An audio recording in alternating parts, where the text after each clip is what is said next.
কোথায় গিয়েছিলে মা? ওই রাজুদাদের বাড়ি গেছিলাম। রাজুদার ছেলে নতুন একটা সোফা এনেছে, তাই দেখতে। আগের মাসে আবার একটা ফ্রিজ এনেছিল। ভালো চাকরি করে কিনা, অনেক টাকা মাইনে। আমারও যদি একটা ছেলে থাকতো, তাহলে আমার ঘরেও নতুন নতুন জিনিস আসতো। আর কি করা যাবে, পোড়া কপাল আমার। এই দেখ, পিসির মেয়ের বিয়ে নিমন্ত্রণ করে গেছে।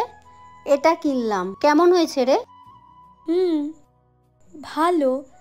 কিন্তু মা, এত টাকা খরচা করে দেওয়ার কি দরকার? সেই তো বদনামই করবে। তার থেকে তো ভালো এই টাকাটা রেখে দিলে তোমাদেরই ভবিষ্যতে কাজে লাগবে। ও, মানে তুই বলতে চাইছিস যে তুই ভবিষ্যতে আমাদের দেখবি না, তাই তো? সে তো তুই এখনো দেখিস না মা, আমরা তোর কাছ থেকে আশাও করে থাকি না।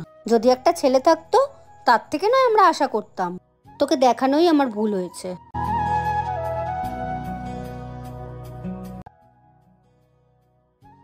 জানো মা, সামনে তো স্বপ্নার বিয়ে, আজ নিমন্ত্রণ করলো। কে, তোর ওই বন্ধুটা? হ্যাঁ।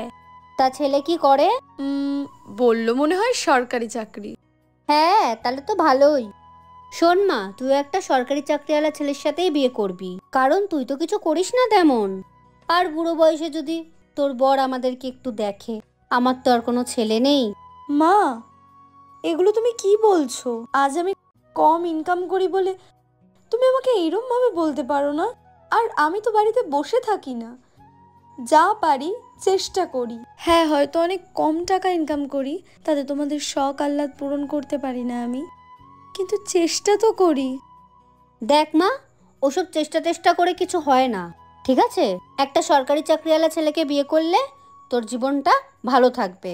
আমরাও তো বুড়ো বয়সে কিছু আশা করে থাকি ছেলে মেয়েদের ওপর। আমার তো আর ছেলে নেই, তুই আছিস, তাই তুই না হলে তোর বর আমাদেরকে একটু দেখবে, এই আর কি। বুঝলে তো?